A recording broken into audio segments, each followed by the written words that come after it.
السلام عليكم ورحمة الله وبركاته.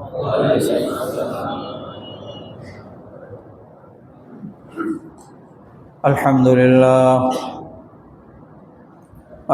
لله نحمده ونستعينه ونستغفره ونؤمن به ونتوكل عليه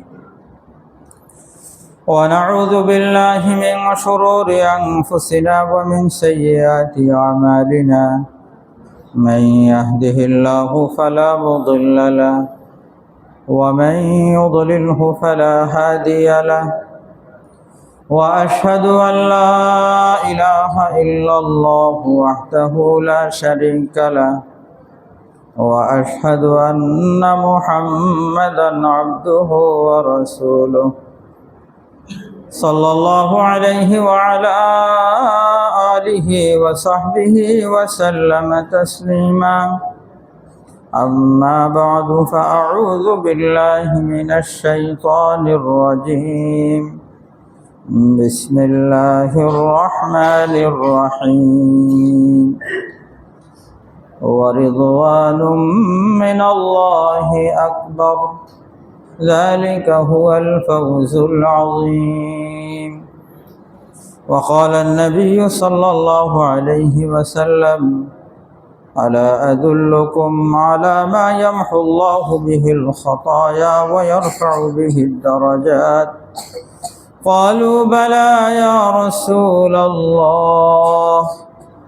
قال: إسباغ الوضوء على المكاره، وكثرة الخطى إلى المساجد، وانتظار الصلاة بعد الصلاة، فذلكم الرباط فذلكم الرباط فذلكم الرباط. أو كما قال عليه الصلاة والسلام: سبحانك لا علم لنا إلا ما علمتنا إنك أنت العليم الحكيم. صدق الله العظيم وصدق رسوله النبي الكريم، ونحن على ذلك من الشاهدين والشاكرين، والحمد لله رب العالمين. درود شريف پڑھیں. اللهم صل على محمد وعلى آل محمد كما صليت على إبراهيم وعلى آل إبراهيم إنك حميد مجيد. اللهم بارك على محمد وعلى آل محمد كما باركت على إبراهيم وعلى آل إبراهيم إنك حميد مجيد. আলহামদুলিল্লাহ, আল্লাহ পাক রব্বুল আলামিন মেহরবানি করে আমাদেরকে আগে আগে মসজিদে আসার তৌফিক দান করলেন। এই জন্য সকলেই শুকরিয়া আদায় করে বলি আলহামদুলিল্লাহ। আল্লাহ তাআলা মেহরবানি করে আমাদের সকলকে দ্বীনের সহি বুঝ দান করেন, আমিন। আমরা নামাজ পড়ি, দ্বীনি কাজ করি, এই সমস্ত কাজগুলোর উদ্দেশ্য হলো আল্লাহকে রাজি আর খুশি করা। আমাদের নামাজের উদ্দেশ্য আল্লাহকে খুশি করা, সন্তুষ্ট করা। আমরা জিকির আজকার তাসবিহ তাহলিল যাই কিছু পাঠ করি, মাকসদ কিন্তু আল্লাহ তাআলাকে খুশি করা। কি বলেন? রাজি খুশি করা আল্লাহ তাআলা। যদি নামাজ হলো, সব কিছু হলো, কিন্তু আল্লাহকে রাজি আর খুশি করা গেল না, তো তাহলে তো সব কি হয়ে গেল? বেকার হয়ে গেল। তো এই জন্য আমাদের প্রত্যেকটা কাজেরই উদ্দেশ্য হলো আল্লাহকে রাজি আর খুশি করা। একটা বিষয় আমাদের বোঝা দরকার, যে একটা হলো কোরআন এবং হাদিস জানা, আর একটা হলো কোরআন এবং হাদিস বুঝা। একটা হলো জানা, আর আরেকটা হলো সেই জিনিসটার সহি বুঝ। আরবিতে জানাকে বলা হয় ইলম, জানাকে বলা হয় আল ইলম। ইলমের অর্থ হলো জানা, আর বুঝাকে বলা হয় ফাহাম, বুঝাকে বলা হয় ফাহাম। হাদিস শরীফে আসছে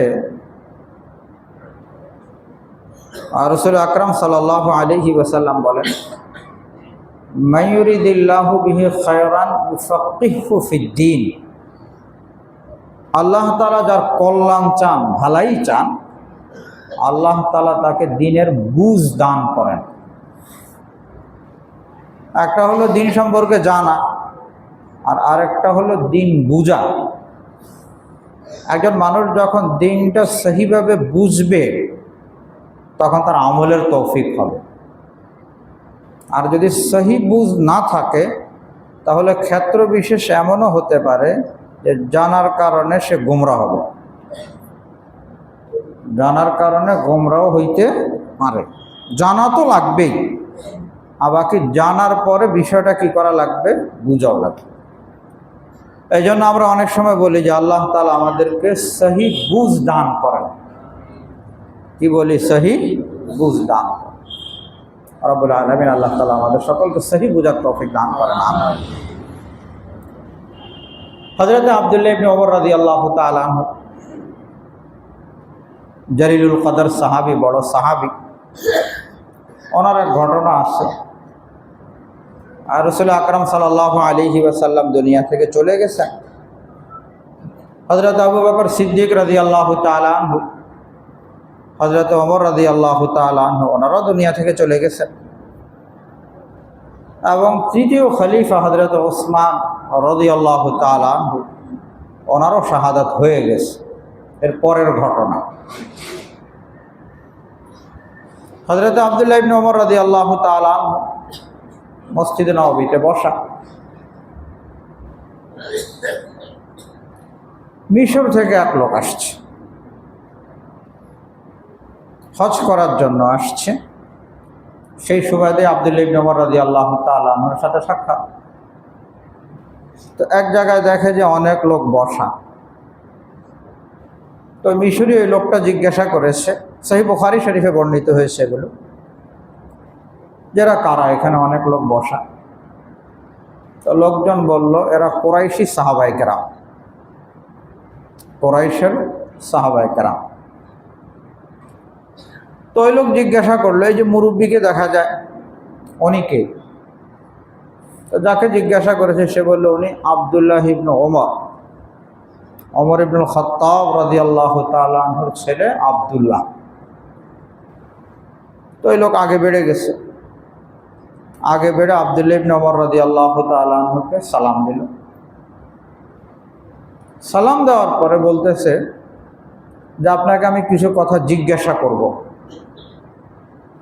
আপনি সহি জবাব দিবেন। তো নবীর সাহাবী, ওনাকে বলা হচ্ছে সহি জবাব দিবে। ঠিক আছে, বলো। তো ওই লোক জিজ্ঞাসা করতেছিল হযরত ওসমান রাদিয়াল্লাহু তাআলা আনহু সম্পর্কে। হযরত ওসমান রাদিয়াল্লাহু তাআলা আনহু ইতিহাসের মজলুম সাহাবী। ওনার ব্যাপারে যারা সাহাবা বিদ্বেষী আছে তারা বিভিন্ন ধরনের অপবাদ, আপত্তিকর কথাবার্তা বলেছে, ইতিহাসের পাতায় সংরক্ষিত আছে। এবং এখনো অনেক মানুষ ওই বিষয়গুলো ইতিহাসের পাতা থেকে পড়ে হযরত ওসমান রাদিয়াল্লাহু তাআলা আনহুকে কলুষিত করার চেষ্টা করে। তখনও ছিল, এখনো আছে। আল্লাহ তাআলা আমাদেরকে হেফাজত করেন, আমিন।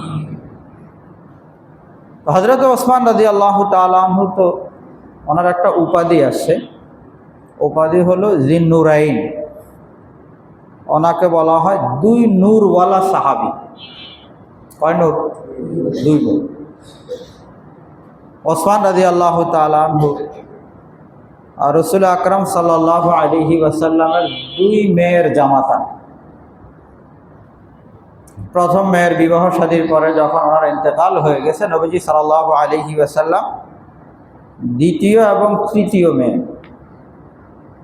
দুই মেয়ের বিবাহ শাদী দিয়েছেন হযরত ওসমান রাদিয়াল্লাহু তাআলা আনহুর সাথে। এই জন্য হযরত ওসমান রাদিয়াল্লাহু তাআলা আনহুকে বলা হয় জিন্নুরাইন বা জুন্নুরাইন, দুই নূরওয়ালা। তো ওই মিশরের ওই লোকটা জিজ্ঞাসা করতেছিল যে আপনাকে জিজ্ঞাসা করতেছি, হযরত ওসমান রাদিয়াল্লাহু তাআলা আনহু উনি কি বদরের যুদ্ধে অংশগ্রহণ করেছেন? তো হযরত আব্দুল্লাহ ইবনে ওমর রাদিয়াল্লাহু তাআলা আনহু বললেন যে না, বদরের যুদ্ধে তিনি সরাসরি কি করেন না, অংশগ্রহণ করেননি। ওই লোক খুশি। দ্বিতীয় জিজ্ঞাসা করেছে, তিনি কি উহুদের যুদ্ধে যখন সবাই একটা কঠিন মুহূর্তে পড়েছিল তখন অনেকে ভাগছে, যুদ্ধের ময়দান থেকে পালাবার চেষ্টা করছে, উনিও কি সেরকম চেষ্টা করছেন? আব্দুল্লাহ ইবনে ওমর রাদিয়াল্লাহু তাআলা আনহু বললেন হ্যাঁ। ওই লোক আরো খুশি। 3 নম্বরে জিজ্ঞাসা করেছে যে রাসূল আকরাম সাল্লাল্লাহু আলাইহি ওয়াসাল্লামের যে বাইআতে রিদওয়ান, হুদায়বিয়ার সন্ধি, হুদায়বিয়ার সন্ধির সময় নবীজি সাল্লাল্লাহু আলাইহি ওয়াসাল্লাম যে সকল সাহাবায়ে কেরাম থেকে বায়াত নিয়েছেন, নবীজির হাতের উপরে হাত রেখে সকলে বায়াত করেছে, সেই বায়াত থেকেও হযরত ওসমান কি গায়েব ছিলেন, অনুপস্থিত ছিলেন? আব্দুল্লাহ ইবনে ওমর রাদিয়াল্লাহু তাআলা আনহু হ্যাঁ। আর ওই লোক বলে আল্লাহু আকবার, আমরা যা জানতাম সব ঠিক আছে। ওসমান রাদিয়াল্লাহু তাআলা আনহুর সমালোচক ছিল এবং ওসমান রাদিয়াল্লাহু তাআলা আনহুর ব্যাপারে বিদ্বেষ পোষণ করত। তো এই বিষয়গুলো যখন সামনে আসছে, বদরের শরীক ছিল না, উহুদ থেকে পলায়ন করেছে, বাইয়াতে রিদওয়ানে ছিল না, এ কথাগুলো বাস্তব। এবং এটার স্বীকৃতি পাওয়া গেছে কার থেকে? নবীজির এক জলিলুল কদর সাহাবী হযরত আব্দুল্লাহ ইবনে ওমর রাদিয়াল্লাহু তাআলা আনহু থেকে। এই জন্য বড় খুশি হয়ে গেছে, খুশি হয়ে বলে আল্লাহু আকবার। হযরত আব্দুল্লাহ ইবনে ওমর রাদিয়াল্লাহু তাআলা আনহু বললেন যে কাছে আসো, শোনো, খালি ইলমে তো কাজ হবে না, বিষয়টা কি করা লাগবে, বুঝাও লাগবে। হযরত ওসমান রাদিয়াল্লাহু তাআলা আনহু যখন বদরের যুদ্ধের জন্য সকলে প্রস্তুতি নেয়, ওসমানও প্রস্তুতি নিয়েছে। সবাই বের হয়েছে, ওসমানও বের হওয়ার জন্য কি প্রস্তুত। কিন্তু রাসূল আকরাম সাল্লাল্লাহু আলাইহি ওয়াসাল্লাম বললেন যে তোমার স্ত্রী, আমার মেয়ে অসুস্থ এবং বড় কঠিন পজিশনে আছে, এই অবস্থায় তোমার বদরে যাওয়ার প্রয়োজন নাই। তুমি এখানে থাকবা, বিবির দেখাশোনা করবা, বাকি আল্লাহ পাকের খাতায় তুমি বদরে শরীক থাকবা। তো হযরত ওসমান রাদিয়াল্লাহু তাআলা আনহু বিবির সেবা করার জন্য মদিনা মুনাওয়ারায় রয়ে গেছেন। তো নবীজি কি বলেছেন? তুমি বদরের শরীক, বদরীদের যত ফাজাইল মানাকিব আছে সব তোমার। এবং যারা বদর যুদ্ধে অংশগ্রহণ করেছে, বদর যুদ্ধের পরে গনিমতের মাল যখন বন্টন হয়েছে, নবীজি সাল্লাল্লাহু আলাইহি সাল্লাম যারা সরাসরি অংশগ্রহণ করেছে তাদেরকে যেরকম হিস্সা দিয়েছেন, হযরত ওসমান রাদিয়াল্লাহু তাআলা আনহুর জন্য অবিকল ওই পরিপূর্ণ হিস্সা নবীজি সাল্লাল্লাহু আলাইহি সাল্লাম বরাদ্দ দিয়েছে। কি বুঝলেন? তো শরীক হয় নাই, এটা কি দোষের হলো না উল্টা আরো গুণের হয়ে গেল? হ্যাঁ, এটা কি দোষের হলো না উল্টা আরো ফজিলতের বিষয় হয়ে গেল? ফজিলতের বিষয় হয়ে গেল। তো একটা হলো জানা আর একটা হলো বুঝা। অনেক সময় মানুষ আবেগে এসে যায়, ঘরে বিবি অসুস্থ, মা অসুস্থ, তো এগুলো আল্লাহ দেখবে, আমি চলে গেলাম, আমি আমার দিনের কাজে চলে গেলাম। ভাই, আপনার দিনের কাজ তো ওটা হবে যেটা নবীজি সাল্লাল্লাহু আলাইহি সাল্লামের শরীয়ত অনুযায়ী দিনের কাজ হবে। নবীজি তো হযরত ওসমান রাদিয়াল্লাহু তাআলা আনহুকে বদরের যুদ্ধে অংশগ্রহণ না করে বিবিকে দেখতে বলেছেন। আপনার আর আমার আবেগের নাম তো কি না? শরীয়ত না। রাসূল আকরাম সাল্লাল্লাহু আলাইহি সাল্লামের দিক নির্দেশনা পালন করার নাম হলো শরীয়ত। আল্লাহ তাআলা আমাদের সকলকে সঠিক বুঝ দান করেন, আমিন। এরপর আব্দুল্লাহ ইবনে ওমর রাদিয়াল্লাহু তাআলা আনহু বললেন যে উহুদের ময়দানে যখন প্রাথমিক পর্যায়ে তো মুসলমানদের বিজয়, এরপরে যখন কাফেররা মুসলমানদের গাফলতের সময় অতর্কিত হামলা করলো আর এর কারণে বড় পেরেশানি শুরু হয়ে গেল, তখন এই ধরনের একটা কথা শয়তান প্রচার প্রসার করে দিয়েছে যে রাসূল আকরাম সাল্লাল্লাহু আলাইহি সাল্লামের শাহাদাত হয়ে গেছে, নবীজির ইন্তেকাল হয়ে গেছে। এ কথা শোনার সাথে সাথে সব সাহাবায়ে কেরাম দিক বিদিক ছুটাছুটি শুরু করেছেন। এই ছুটাছুটির মধ্যে শুধু ওসমান না, এরকম আরো অনেক সাহাবায়ে কেরাম ছিলেন যাদের ব্যাপারে আল্লাহ তাআলা পবিত্র কোরআনুল কারীমে ঘোষণা করেছেন ওয়ালাকাদ আফাল্লাহু আনহুম, আল্লাহ তাআলা এদের সকলকে মাফ করে দিয়েছেন। তো রব্বুল আলামিন যদি কাউকে খালি মাফ করেই নাই, মাফের বিষয়টা কোরআন দ্বারা কি করেছেন, ঘোষণা দিয়েছেন। দেখেন, একটা হলো তওবা করছে, তওবার পরে মাফ হলো কিনা আল্লাহ পাক ভালো জানেন, তওবাটা সহি হলো কিনা, আল্লাহ পাকের কাছে পছন্দ হলো কিনা। আরেকটা হলো জানা তওবা হয়েছে, আল্লাহ পাকের কাছে পছন্দ হয়েছে, আল্লাহ তাআলা নবীজির মাধ্যমে সেটা জানান দিয়েছেন, তার মানে গ্যারান্টিওয়ালা তওবা না। আর সেই গ্যারান্টিটা যদি এরকম হয় যে পবিত্র কোরআনুল কারীমের আয়াত দ্বারা হয়, তাহলে এরপরে আর এখানে কারো কোনো কথা বলার সুযোগ আছে বলে? আল্লাহ তাআলা বলেন ওয়ালাকাদ আফাল্লাহু আনহুম, কিয়ামত পর্যন্ত ওয়ালাকাদ আফাল্লাহু আনহুম পড়া হতে থাকবে। আর এই আফাল্লাহু আনহুমের মধ্যে যত অক্ষর আছে প্রত্যেকটা অক্ষরে 10টা 10টা করে সকল মানুষ নেকি পাইতে থাকবে। কিরকম গ্যারান্টিওয়ালা তওবা ওনাদের, কিরকম গ্যারান্টিওয়ালা মাফি। এরপর আব্দুল্লাহ ইবনে ওমর রাদিয়াল্লাহু তাআলা আনহু বললেন, আর তৃতীয় বিষয় তুমি যে বললা যে বাইয়াতে রেজওয়ানে নবীজি সাল্লাল্লাহু আলাইহি ওয়াসাল্লামের হাতে হাত রেখে বায়াত করেন নাই ওসমান রাদিয়াল্লাহু তাআলা। ঘটনা শুনো, নবীজি সাল্লাল্লাহু আলাইহি সাল্লাম হুদায়বিয়া অবস্থানের পরে যদি ওসমান থেকে নসবি, বংশগত এবং মক্কার অধিবাসীদের উপরে যার ইহসান এর চেয়ে আরও বেশি, ওসমান থেকেও বেশি এমন কাউকে যদি পেতেন, তাহলে তাকেই কাফেরদের সাথে কথা বলার জন্য পাঠাতেন। নবীজি সবচেয়ে বেশি ইহসানওয়ালা মানুষ, মক্কার তৎকালীন কাফেরদের উপরে সবচেয়ে বেশি ইহসানওয়ালা মানুষ কাকে পেয়েছেন? হযরত ওসমানকে পেয়েছেন। আর এই ওসমানকে পাওয়ার কারণে নবীজি হযরত ওসমান রাদিয়াল্লাহু তাআলা আনহুকে পাঠিয়েছেন মক্কার কাফেরদের সর্দারদের সাথে কি করার জন্য? কথা বলার জন্য।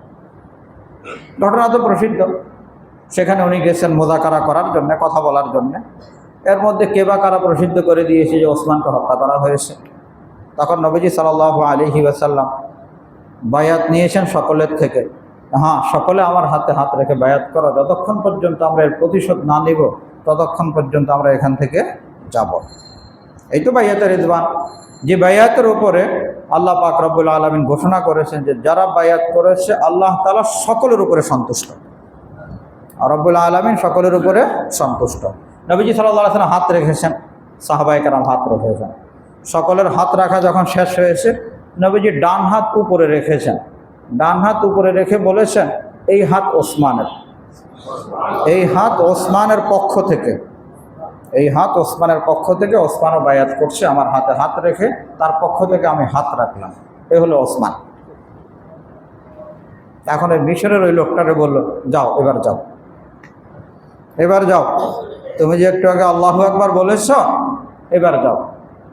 তবে একটা হলো জানা আর একটা হলো বুঝা। অনেক সময় যদি জানাটা ভালো জানা না হয়, বুঝওয়ালা জানা না হয়, তখন এর কারণে মানুষের পেরেশানি হয়, কি হয়? গুমরাহি। আল্লাহ তাআলা আমাদের সকলকে সহি বুঝ দান করেন, আমিন। আরেকটা বিষয় মনে পড়লো, আপনাদেরকে বলি। ওই দিনই আমাদের এক ভাই জিজ্ঞাসা করলেন মসজিদে, দেখেন এই যে আমরা যে সেজদা করি, সেজদাটা 3 রকমের হয়। একটা সেজদা তো নামাজের সেজদা, তাই সেটা ফরজে হোক, ওয়াজিবে হোক, সুন্নাত আর নফলে হোক, তাহাজ্জুদে হোক, নামাজের সেজদা।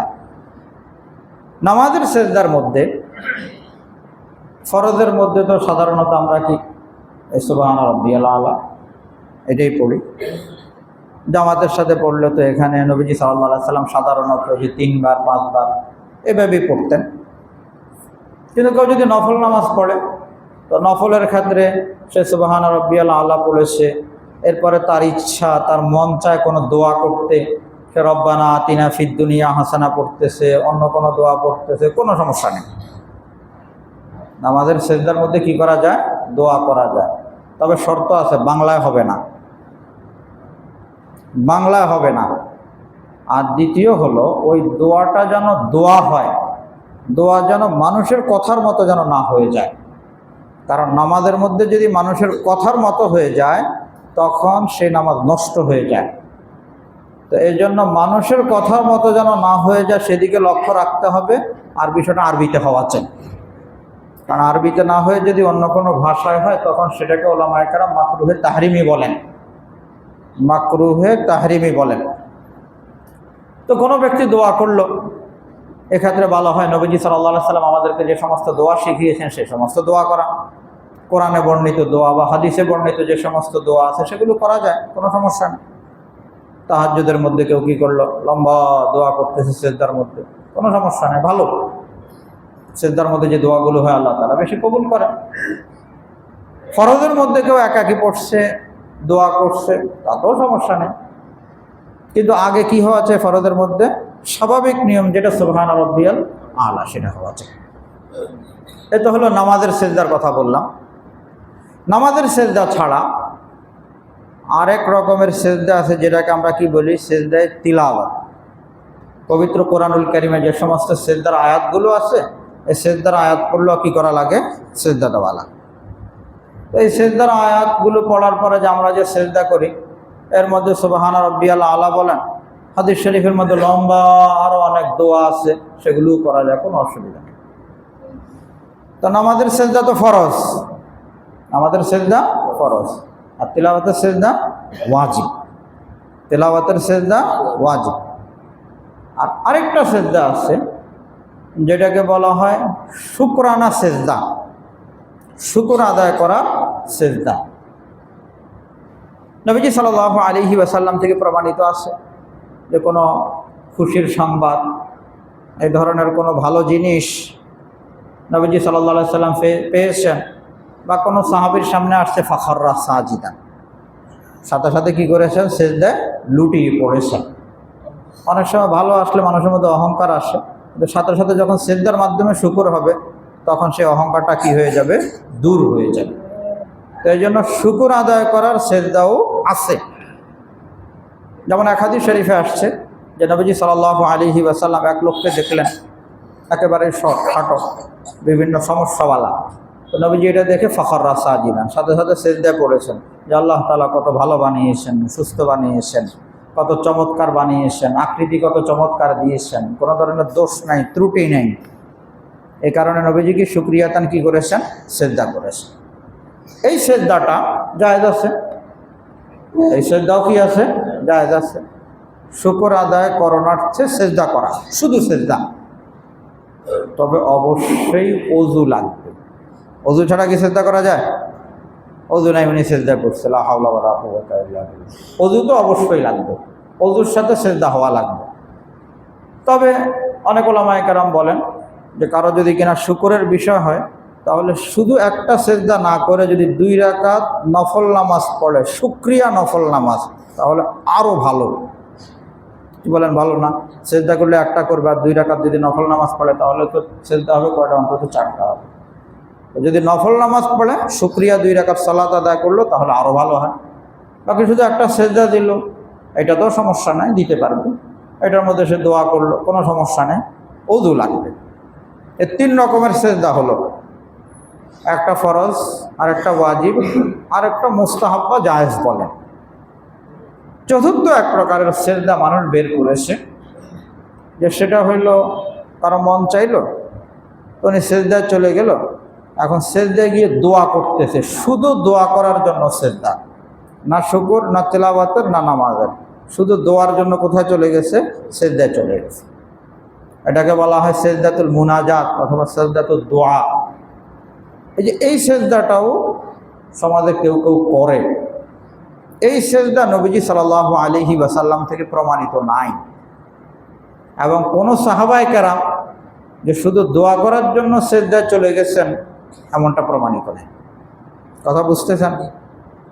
তো আমাদের তো কি করা লাগবে? নবীজি সাল্লাল্লাহু আলাইহি ওয়াসাল্লাম থেকে যা প্রমাণিত, নবীজি যাদেরকে শিখিয়েছেন সাহাবায়ে কেরাম রিদওয়ানুল্লাহি তাআলা আলাইহিম আজমাইন, ওনারা যা কিছু করেছেন সে মডেলটা আমাদের সামনে থাকা লাগবে। যদি সেটা আমাদের সামনে যদি থাকে আর সেই হিসাবে যদি কাজ করি, তাহলে না আল্লাহ তাআলা কি হবেন? রাজি আর খুশি হবেন। আমি শুরুতে বলতেছিলাম যে আমাদের উদ্দেশ্য তো হলো আল্লাহকে কি করা? খুশি করা, আল্লাহ তাআলাকে রাজি করা। শুধু নামাজ পড়া কি কারো উদ্দেশ্য? কি বলেন? আমার শুধু নামাজই উদ্দেশ্য, আল্লাহরে খুশি করা উদ্দেশ্য না, এরকম কিছু? শুধু ওযু করা না, আমরা ওযু করি, নামাজ পড়ি, দান সদকা করি, ইবাদত বন্দেগী যাই করি, সব কিছুর ক্ষেত্রে আমাদের মূল উদ্দেশ্য আল্লাহকে কি করা? রাজি আর খুশি করা। অতএব আল্লাহ তাআলা যেই তরিকা রাজি আর খুশি, আমাদের সব ইবাদত বন্দেগী কাজকর্ম ওই তরিকা হওয়া বাঞ্ছনীয়। এই তরিকার বাইরে কি করা যাবে না? যাওয়া যাবে না। রব্বুল আলামিন পবিত্র কোরআনুল কারীমে বলেন, ওয়ারিদওয়ানুম মিনাল্লাহি আকবার, ওয়ারিদওয়ানুম মিনাল্লাহি আকবার। আল্লাহ পাকের সন্তুষ্টি এটা তো সবচেয়ে বড় বিষয়। একজন ঈমানদারের জীবনে সবচেয়ে বড় লক্ষ্য উদ্দেশ্য হলো আল্লাহকে কি করা? রাজি আর খুশি করা। আল্লাহ যেন আমার উপরে কি হয়ে যান? খুশি হয়ে যান। এই ফিকিরটা যখন কোনো মানুষের মাথায় আসে যে আমার উদ্দেশ্য তো আল্লাহকে খুশি করা, আমার উদ্দেশ্য কি? আল্লাহকে খুশি করা, তাহলে কি জ্যানত্যান উযু করবে? কি বলেন? হ্যাঁ, তার উযুর মাকসাদ কি শুধু উযু? তার মাকসাদটা হলো আল্লাহকে খুশি করা। তাহলে যেভাবে উযু করলে আল্লাহ তাআলা খুশি হবেন সেভাবে উযু করবে সে।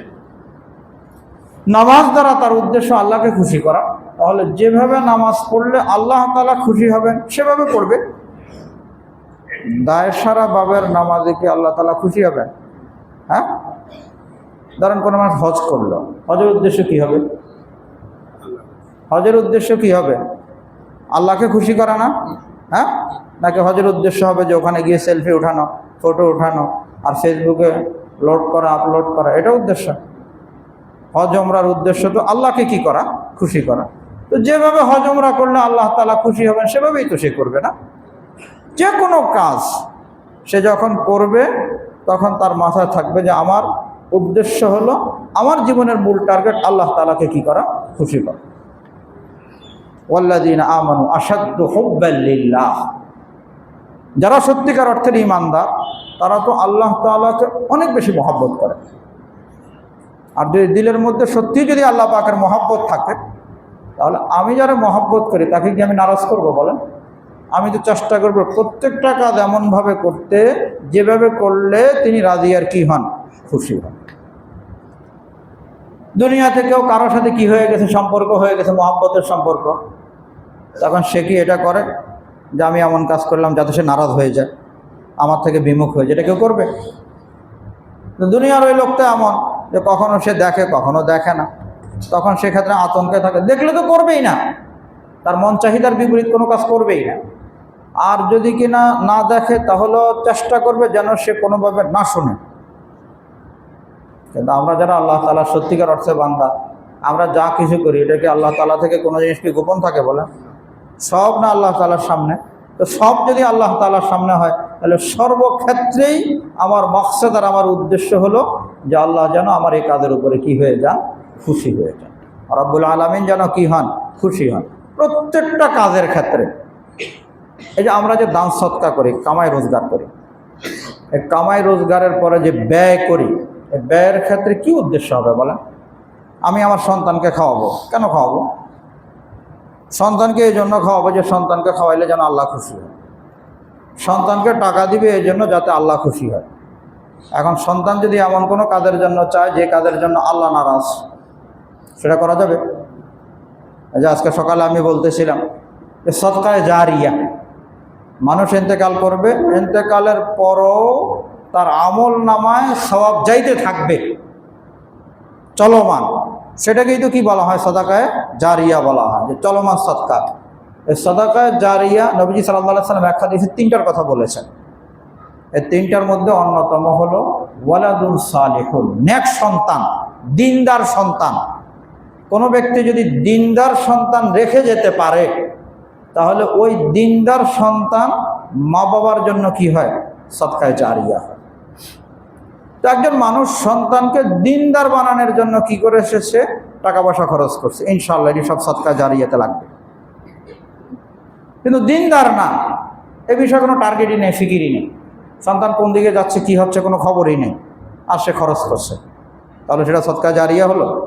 এটার উপর আল্লাহ তাআলা রাজি আর খুশি হবেন? কত মানুষ দুনিয়াতে এরকম আছে। দেখেন, যেহেতু বড় টার্গেট হলো আল্লাহকে খুশি করা, এই জন্য মানুষ যদি কারোর সাথে প্রতিযোগিতাও করে, তাহলে প্রতিযোগিতা কোন কাজে করবে? আল্লাহকে রাজি আর খুশি করার ক্ষেত্রে করবে না। কত নেক মানুষ এরকম আছে, আমার কাছে বলে যদি কোনো একটা ভালো খাত যদি হয় ব্যয়, তা আমাকে বলবেন। আপনার সামনে অনেক খাত আসে, কখনো ছাত্রের বিষয় আসে, কখনো মসজিদের, কখনো মাদ্রাসার, বলবেন আমাকে। এই যে ফিকির আছে যে কিভাবে খরচ করলে আল্লাহ তাআলা খুশি হবেন, কত মস্ত বড় জিনিস যে আল্লাহকে খুশি করার ফিকির তার মাথার মধ্যে আছে, যে কিভাবে আল্লাহ খুশি হবে। যখন কারো দিলের মধ্যে এটা আসে, সে তো সৌভাগ্যবান। আর যদি ওই ফিকির যদি না থাকে, তখন মানুষ কি করে জানেন? আল্লাহকে রাজি আর খুশি করার ক্ষেত্রে প্রতিযোগিতা তো দূরের কথা, তখন বাথরুম আর ওয়াশরুম নিয়ে প্রতিযোগিতায় লিপ্ত হয়। তো একটা ওয়াশরুম বানাইছি, চায়নার থেকে অর্ডার দিয়ে কি আনাইছি, একটা কমোড আনাইছি। কি প্রতিযোগিতার বিষয়টা হয়ে গেল। থাইল্যান্ড থেকে আনাইছি, টায়ার্স লাগাইছি একদম বিদেশ থেকে, আমি গিয়ে দেখে শুনে এরপরে আনছি। সেও বলে যে আমি তো এই করেছি এই করেছি। বাথরুমের টাইলস নিয়ে প্রতিযোগিতা। ভাই, আল্লাহ তাআলা আমাদেরকে জান দিয়েছেন, হায়াত দিয়েছেন এই বাথরুমের এই টাইলস নিয়ে প্রতিযোগিতা করার জন্য? আল্লাহ তাআলা তো আমাদেরকে হায়াত দিয়েছেন আল্লাহকে রাজি আর খুশি করার কাজে একে অপরের সাথে প্রতিযোগিতা করার জন্য। ওয়াসারিউ ইলা মাগফিরাতিন মির রাব্বিকুম ওয়া জান্নাতিন আরদুহাস সামাওয়াতু ওয়াল আরদ। আল্লাহ তাআলা তো এই কাজে প্রতিযোগিতার জন্য আমাদেরকে বানিয়েছেন। কামাই রোজগার অনেক করলাম, কিন্তু এই কামাই রোজগার দ্বারা কি হইতে পারলাম না, উপকৃত হইতে পারলাম না, তাহলে তো হতভাগা। নবীজি সাল্লাল্লাহু আলাইহি ওয়াসাল্লাম বলেন, ইয়াকুলু ইবনু আদম মালি মালি। আদম সন্তান বলে আমার মাল আমার মাল আমার মাল। নবীজি বলেন, তোমার মাল কতটুকু? তোমার মাল তো এতটুকু যে তুমি যা খেয়েছো, ভোগ করেছো, এটা তোমার। তোমার কোনো পোশাক তুমি ক্রয় করেছো, পরিধান করেছো, পুরাতন করে দিয়েছো, শেষ করে দিয়েছো, সেটা তোমার।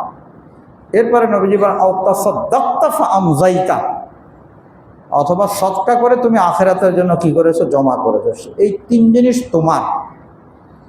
যদি সন্তানদের নেককার বানানোর জন্য খরচ করো, তাহলে সেটাও তোমার। বিবিকে নেককার বানানোর জন্য, বিবির খোরপোশের জন্য যদি কেউ ব্যয় করেন, তাহলে সেটাও আমার, কারণ সেটা সদকার অন্তর্ভুক্ত। কিন্তু এর বাইরে যেগুলো রয়ে গেছে সেগুলো তো আমার না। নবীজি যেগুলো সব তো অন্যের। তো কত মানুষ দুনিয়াতে এরকম আছে যে অন্যের মাল পাহারাদারি করতে করতে অবশেষে দুনিয়া থেকে চলে যায়, নিজেও ভোগ করে না, দান সদকাও করে না, খালি এক ধান্দা মাথার মধ্যে থাকে যে কিভাবে টাকা পয়সা বাড়ানো যায়, এই ফিকির। আলহাকুমুত তাকাসুর হাত্তা যুরতুমুল মাকাবির। কবরে পৌঁছা পর্যন্ত বাস এই ধান্দায় লেগে থাকে, না নিজে ভোগ করলো, না আখিরাতের জন্য কিছু করলো। তো বলতেছিলাম যে আমাদের টার্গেট তো থাকবে আল্লাহকে খুশি করা। আল্লাহকে খুশি করার কাজে একে অপরের সাথে প্রতিযোগিতায় লিপ্ত হওয়া, এটা হলো করণীয়। আমি আপনাদের সামনে এক হাদিসও পাঠ করেছি। নবীজি সাল্লাল্লাহু আলাইহি সাল্লাম বলেন, আলা আদুল্লুকুম, আরে আমি তোমাদের কি কি এমন কথা বলে দিব না, আলা মা ইয়ামহুল্লাহু বিহিল খাতায়া, যে জিনিস তোমাদের গুনাহ খাতা মুছে দিবে। কি করবে? আমাদের গুনাহ খাতা যে আমলের কারণে মিটে যাবে, আল্লাহ তাআলার মাগফিরাত পাবো।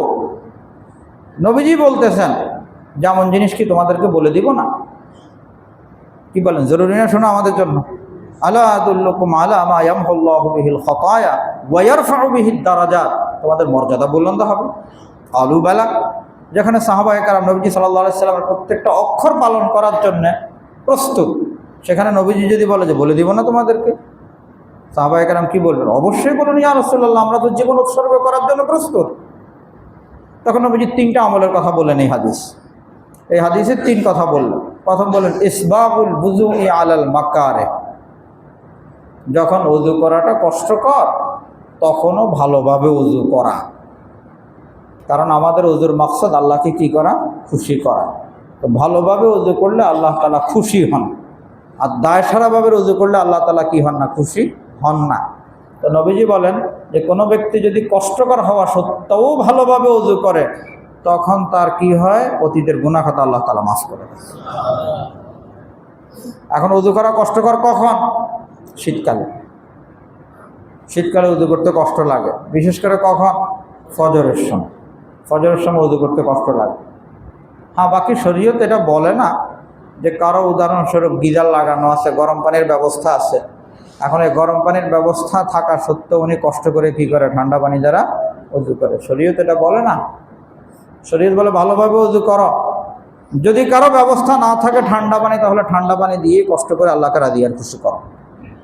যার যে অবস্থা আছে সেই অবস্থান থেকে আল্লাহ তাআলাকে রাজি আর খুশি করার ফিকির করো। ইসবাগুল বুজুই আলাল মাকারিহ। দ্বিতীয় নম্বরে নবীজি বলেন কাসরাতুল খুতা ইলাল মাসাজিদ, বেশি বেশি মসজিদে আসা। বেশি বেশি কি? মসজিদে আসা। শুধু জুমা না, 5 ওয়াক্ত মসজিদে আসার কথা বলছেন। যদি 5 ওয়াক্ত মসজিদে আসা হয় তাহলেই তো কি হবে? বেশি বেশি মসজিদে আসা হবে। আসবো না ইনশাআল্লাহ? আল্লাহ তাআলা আমাদের সকলকে 5 ওয়াক্তের পাবন্দি করেন, ওয়ালা বানায় দেন, আমিন। আমাদের সকলকে, আমাদের ইন্তেকাল যেন এই অবস্থা হয় যে অবস্থায় আমরা 5 ওয়াক্ত নামাজের জামাতে মসজিদের সময় এসে জামাতের সাথে পাবন্দি করেন ওয়ালা থাকি, ওই অবস্থায় যেন আমাদের ইন্তেকাল।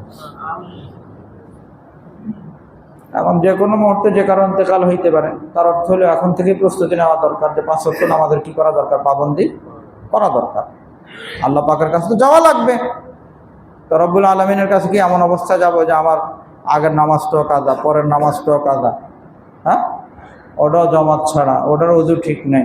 লা হাওলা ওয়ালা কুওয়াতা ইল্লা বিল্লাহ। আল্লাহ তাআলা আমাদের সকলকে ভালোভাবে উযু করারও তৌফিক দান করেন এবং 5 ওয়াক্ত নামাজ যথাসময়ে যথাযথভাবে আদায় করারও তৌফিক দান করেন, আমিন। 3 নম্বরে নবীজি সাল্লাল্লাহু আলাইহি সাল্লাম বলেন ইন্তিজারুস সালাত বাদাস সালাত। এক নামাজের পরে আরেক নামাজের টেনশন মাথার মধ্যে লাগানো, মাথার মধ্যে ফিকিরটা আনা। যে জুমা পড়লাম, জুমা পড়ে গিয়ে খাওয়া দাওয়া, এরপরে ঘুম হইল, ঘুম কোনো সমস্যা নেই, কিন্তু ঘুমানোর আগেও ফিকির আছে আসরের নামাজটা কি করা লাগবে? জামাতের সাথে আমার পড়া লাগবে। নাকি ঘুমাইলাম তো ঘুমাইলাম আল্লাহ তাআলা যখন জাগায়। কখন জাগাইছে? দেখা গেল মাগরিবের সময়। ওনার আসর পড়া হয় না। কেন? আসর মধ্যে জাগতে পারি না। ভাই, মাথার মধ্যে যদি কেউ টেনশন নেয় আসরের, তাহলে তো সে পড়তে পারবে। আর যদি গাফলতের সাথে যদি ঘুমায়, তাহলে সে আসর কীভাবে পড়বে বলেন? কেউ যদি মাথার মধ্যে টেনশনটা নিল যে আমাকে ফজর পড়তে হবে জামাতের সাথে, তাহলে তার জন্য রাস্তা খুলতে থাকবে। সে কিন্তু 3টা বাজে ঘুমাবে না, সে 4টা বাজে ঘুমাবে না। তার মাথায় তো টেনশন আছে, আমাকে কি করতে হবে? ফজরের পাবন্দি করতে হবে। সেই হিসেবেই সে ঘুমাবে। আর যদি কখনো 12টা 1টাও ঘুমায়, তাইলেও সে ব্যবস্থা করে ঘুমাবে, কারণ তার মাথায় তো টেনশন আসছে ফজরের। তো নবীজি বলেন ইন্তিজারুস সালাত বাদাস সালাত, এক নামাজের পরে আরেক নামাজের ইন্তেজার, আরেক নামাজের ফিকির নেওয়া। এই 3 জিনিসকে নবীজি সাল্লাল্লাহু আলাইহি সাল্লাম বলেন এরকম, যের কারণে বান্দার গুনাহ খাতা আল্লাহ তাআলা মাফ করে দেন। আল্লাহ তাআলা মানুষের মর্যাদাকে কি করেন? উন্নীত করে দেন, বুলন্দ করে দেন। আর এগুলোর কারণে আল্লাহ তাআলা মানুষকে শয়তান থেকেও হেফাজত করেন। ফাযালিকুমুর রিবাতু ফাযালিকুমুর রিবাতু ফাযালিকুমুর রিবাত। আল্লাহ তাআলা মানুষকে শয়তান থেকেও কি করেন? হেফাজত করেন, যদি কেউ যথাযথভাবে এই 3 কাজ সম্পাদন করতে পারে। আল্লাহ পাক রব্বুল আলামিন আমাদের সকলকে বুঝার তৌফিক দান করেন। রব্বুল আলামিন মেহেরবানি করে আমাদের সকলকে আমলের তৌফিক দান করেন, আমিন। ওয়া মা আলাইনা ইল্লাল বালাগ ওয়া আখিরু দাওয়ানা আলহামদুলিল্লাহি রাব্বিল আলামিন।